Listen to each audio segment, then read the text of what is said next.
I'm excited to be here. To be part of this is exciting for me, and to be here with you all and everyone else watching around the world, it's exciting. Google's one of the biggest companies in the world, so I'm honoured to be here today. Anything you do, you have to be that super hyper crazy focused on, you know, the goal or the task at hand in order to be successful at it.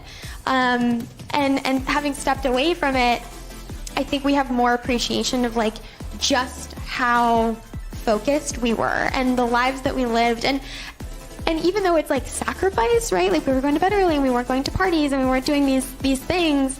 And it could sort of fall under sacrifice, but it never felt like a sacrifice to us. We loved it. But everybody is grappling with something. See, we have these negative stereotypes about mental health that it's like schizophrenia or it's paranoia, and it's not. Sometimes mental health is very subtle. It might be through anxiety. It might be through, there's 30,000 people in here, you know, looking at me and, you know, I might get stage fright or something like that. That's not a negative thing. It's just it's a part of the human experience. And so I would say that, you know, I don't think you can be exploited for your mental health on the basketball court. When guys are on the court, trust me, if you're on the court in the NBA, you are locked in and you are focused on your job, your role on the team, and trying to win a basketball game and support your family. You're not really thinking about like, hey, you know, how can I get under this guy's skin to make him explode? How do I live the Fab 4 lifestyle if I'm 100% plant-based? Or what if I'm constantly on the go and I'm flying for work and I'm at an airport every other day? Or what happens if I really have a deadline that I want to meet or goal body composition change that I need to make, whether it's like a wedding or a red carpet? So I answered all those questions in a fun way by building 4 archetypes in the second book. So the first archetype is Girl on the Go, and these are meals that are less than 30 minutes using the Fab 4, and you get breakfast, lunch, and dinner in every single archetype. You guys have the book, so you can see that. When I talk about mindfulness, I'm also talking about mindfulness that's supported by some qualities, which I call in the book the superpowers. And they have to do with this idea of faith or confidence, because if you really think about it, in order to make an effort, we have to have enough faith or confidence to actually make that effort. And I know that trust or confidence is really important because Einstein said so. You know, it was one of those things that he gave me the opportunity to help the team. And really, I was a young kid. And because I was a young kid, I really hadn't had that respect yet. So it was kind of, he took a chance. You know, this is the ultimate story of valuing things that no one sees, more than what the NBC cameras will show you. I set out to do the impossible last year. No woman from the US had ever made 5 Winter Olympic teams in any sport. I've been the veteran now for, 10 years in snowboarding. The women that I compete with are quite literally half my age. I remember, I believe it was 2 summers ago, I was on the podium with 2 women, and if you added up their ages, it literally equaled mine. And I'm 35. It's like I'm not old. I didn't think I was old until I look around and they say the TV shows that I like aren't funny because they have live studio audiences. It's interesting, it happens quick. My new life mission and my life mission now is to help people unlock their own inner strengths and potential in a way that I have experienced it through my own sport and in my life after, becoming more resilient, becoming more mentally adaptable, having a high performance mindset towards any area and facet of their life. And so the questions that I always, want people to ask themselves, especially right now, is those 2 questions. What do you want out of life? And what do you think life wants out of you?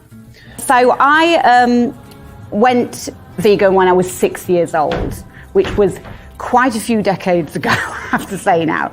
And people think that's kind of weird. This was in the early 1970s.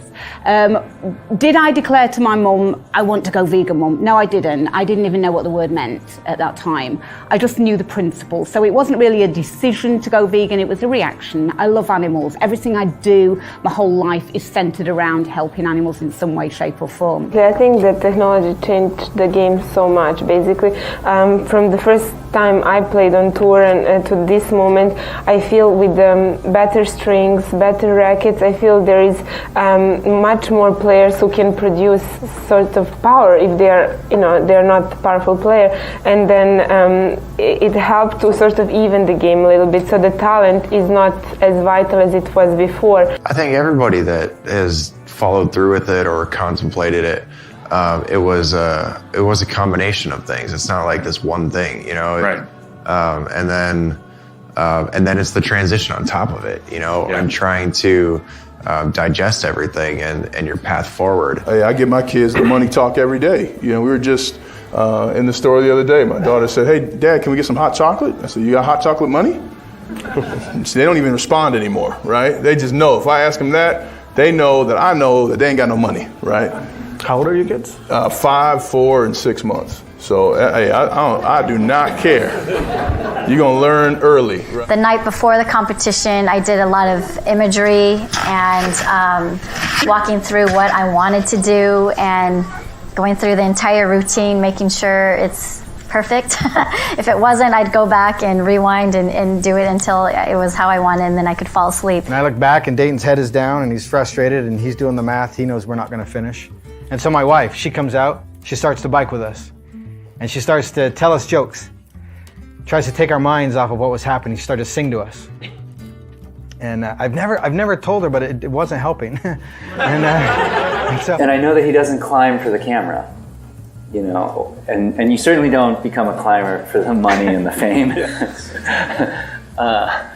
You climb because you love it. And, I know that he doesn't care about being famous at all. He just wants to climb and do his thing. And so having that kind of pure intention is also really important. The brain, this is just in the last 10 years it's been discovered, has its own system for getting rid of metabolic waste. And your brain is doing like 1 million processes every second. So there's a lot of metabolic waste and a lot of dead cells and a lot of stuff to get cleaned up. And now Alzheimer's has been found to be heavily correlated with an inability of your brain to detoxify itself. So it's just building up all of this waste that it can't remove. And as soon as I came back down, my parents, I walked into the house, wind burned and everything. I looked like a 6-month-old dude and I was so happy, and they looked at each other and they said, "Uh-oh."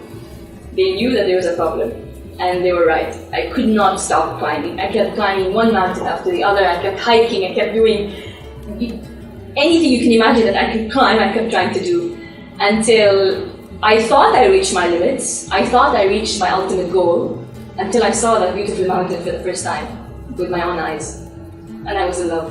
My mom always says, this one, I wish one day you will look at the man the same way you look at the mountain. She looks so happy. She always says that when we have aunts over. It's like, you look at it like it's your love. I'm like, yeah, but I love mountains. Well, I think skateboarding at its core is highly creative. I think that if to be a skater, you've got to sort of figure out how to make it your art form. It's not just a sport of who's fastest, who jumps the highest. It's more like, what can you do with this? What kind of style do you have? And I fell in love with it at an early age, and I fell in love with all the characters too, because it was just this very unique crew from all walks of life, and they listened to punk music, and they had weird hair, and I loved it, and then suddenly my classmates thought I was a freak. I've been really lucky. I had some of the best managers in the world, and I spent time with them. I've been listening to them, and of course I take a little bit of something of each one of them.